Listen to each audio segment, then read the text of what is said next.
Alright, fellow sleuths, time for the final episode of Review of the Day, which is The Curse of the Dark Storm.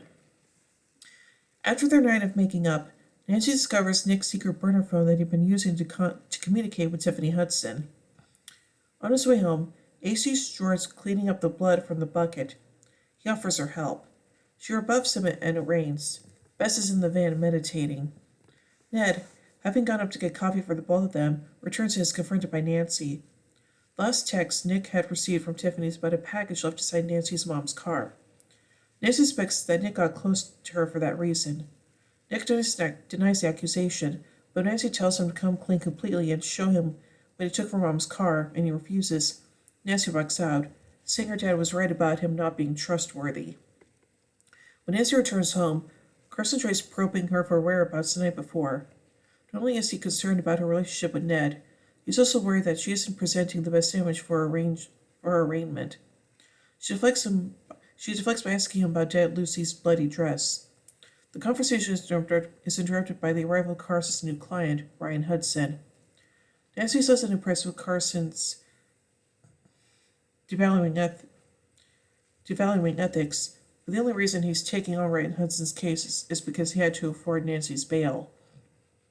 She sneaks downstairs to eavesdrop, gets caught.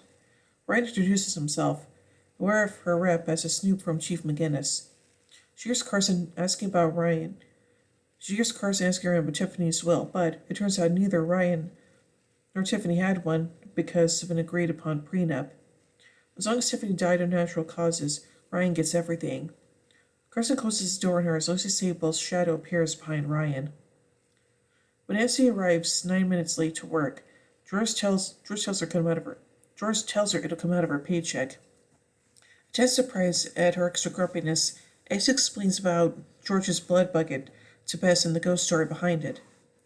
Karen enters a moment later to talk to Nancy and tries to convince her to shift the focus of the investigation to Ned.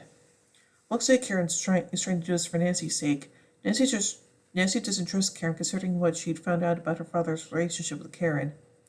Nancy also doesn't believe in trying to send an innocent man to jail, but she isn't yet convinced Ned is guilty. Ace, Bess, and George badger Nancy about Nick's crime. George seems equal part relieved and gleeful that the murder case will be put behind her, but Nancy is concerned that the police will only be looking to pin the crime on Ned, while the real murderer remains loose. Ned shows up to tell Nancy that the police overturned his place after triangulating where the burner phone was since it was recently used. However, the police hadn't found the phone, because it turns out Nancy had taken it and deactivated it.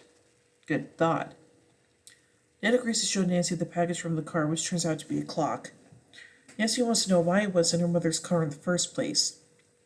And it's revealed that not only was Carson his lawyer, but Nancy's mom was Ned's social worker.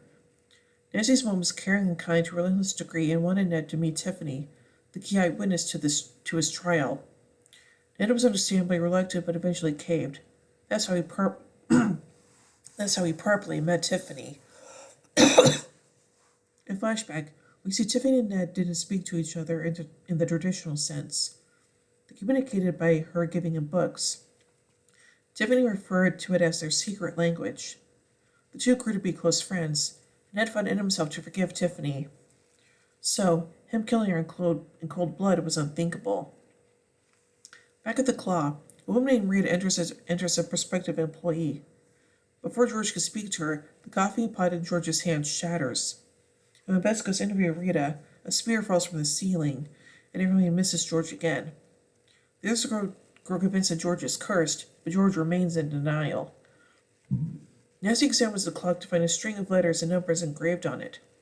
Having heard Ned's story, Nancy correctly supposes it's an ISBN number. George is suspicious of Nick and argues against Nancy working with him, but Nancy ignores her. The two return to Ned's place to find the corresponding book to the number Under the Lilacs by Louis May Alcott. In flashback, Ned calls out Tiffany for her biased testimony. Nancy figures out where they have to go next, but first, they need to lose Karen, who has been following them. They return to the diner and get Bess and Ace to act as decoys. After they lead Karen off, Ned and Nancy head to their actual destination, Nancy's mom's car, the Lilac Inn. Ryan and Carson discuss it in his office, and Ned and Nancy go inside it. It's a property that belonged to Tiffany and is being preserved as a historical landmark, which is unfortunate for Ryan, who thought they'd purchased the building to flip and sell it. While they continue going over papers, Ryan, who had been hearing noises at the Drew house all day, gets up and follows the sound of footsteps in Nancy's room. Carson fetches him, and when they return downstairs, he sees Lucy. Prior to her death, Ryan admits to Carson that Tiffany thought someone was following her. Carson thinks Ryan might be on drugs, but regardless lets himself be talked into driving Ryan to the Lilac Inn. On their way back, Bess and Ace see that her van had been destroyed in the storm. She pretends she's fine, but Ace sees through her, but doesn't comment. At the inn, Nancy asks Nick about the boy he killed in self-defense while they continue to follow the clues left behind by Tiffany.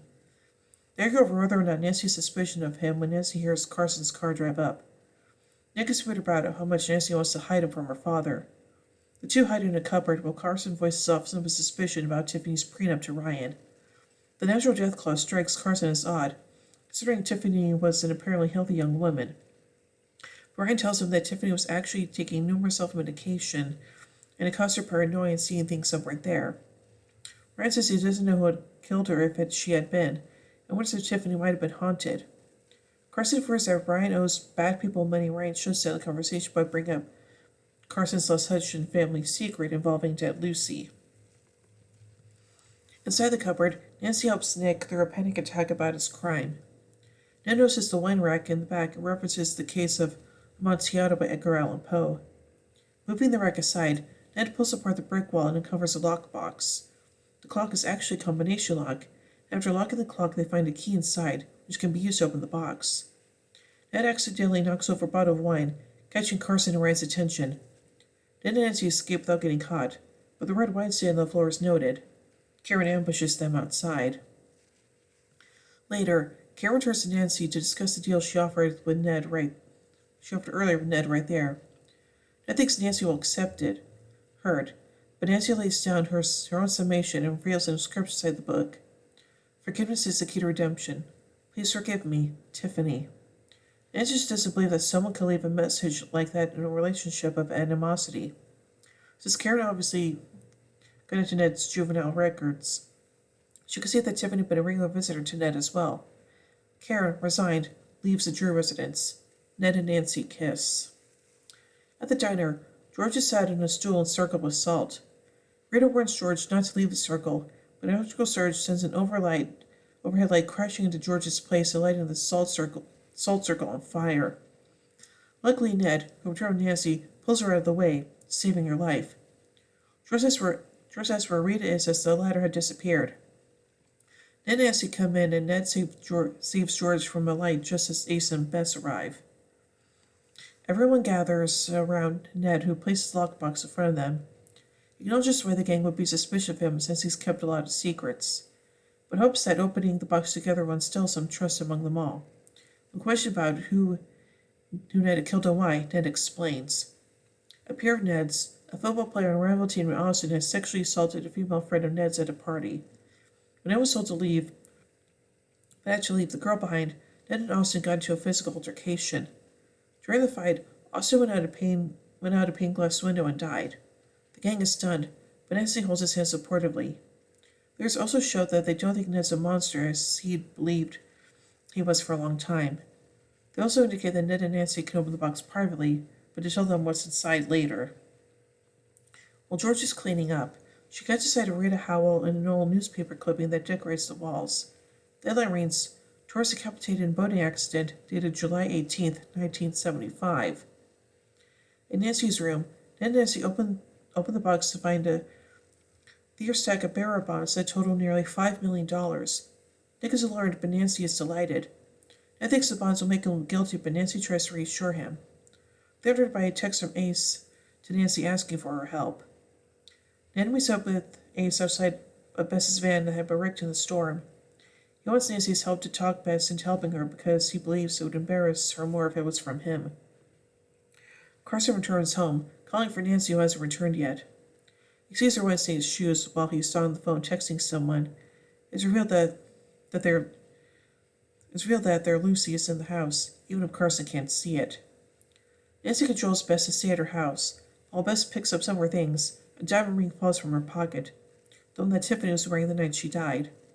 Nancy wonders if she just invited a murderer to stay with her. Bum, bum, bum! So anyway, let's take a look at some trivia surrounding this episode.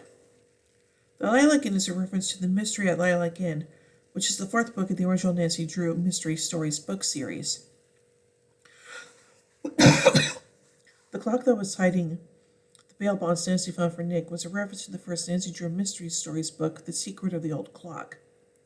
George's death and the Dread Woman was foreshadowed here. So overall, I really like this episode, and it's nice to see things are kind of looking up for Nancy and Ned, although I think we all know what happens to them eventually later on in the series, so yeah. So overall, I give The Curse of the Dark Storm 3 Deerstalkers out of 5. Anyway, tune in on Mondays. Wait till the next episode, The Haunted Ring. So, until then, remember everyone, the game's afoot.